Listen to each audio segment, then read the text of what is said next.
Hey everybody, welcome to the studio here. I just wanted to give you a little update on how we play the Dominoes game. So you will have members of your team spread out into different games. You'll play head-to-head with members from different teams. So you'll have to figure out the best strategy on how to split up your teams into different games.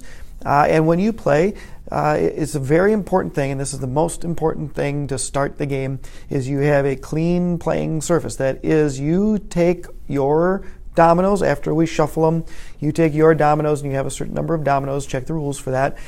But you have a playing surface that has nothing else on it. So you have maybe a desk where you keep your tiles, or you have someplace else where you keep your tiles, so that when the tiles that you need to place are placed on the board, well, then we know exactly which tiles are playing and which are waiting.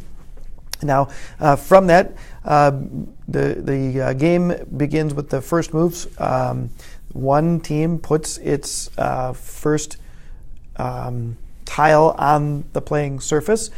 That order is determined by rock, paper, scissors, and whoever wins goes first.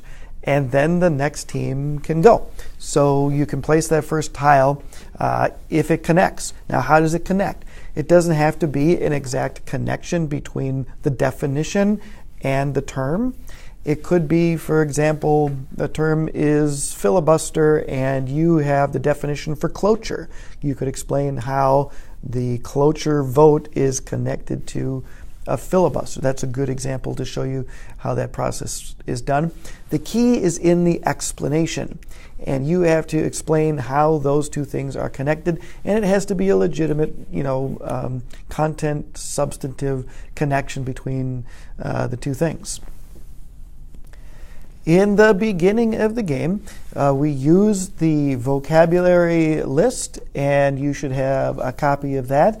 And of course, you should also have a copy of the rules. And the way it works in the beginning is you have 8 minutes when you can use your vocabulary list. We have an 8-minute timer that we'll use, and that timer, when it runs out, will determine when we can stop using that vocabulary list. And then you have to do it from memory. So it's important to know the terms. So again, every team, every competition team draws 8 tiles from the boneyard, and then that first tile is played, and then the second tile, if it can be played, is played not like this, but like this, okay, or like this, and then the next tile can go off in this direction, or however. It just can't be played side by side.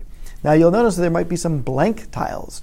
Blank tiles can be used and determined by the person who lays them down.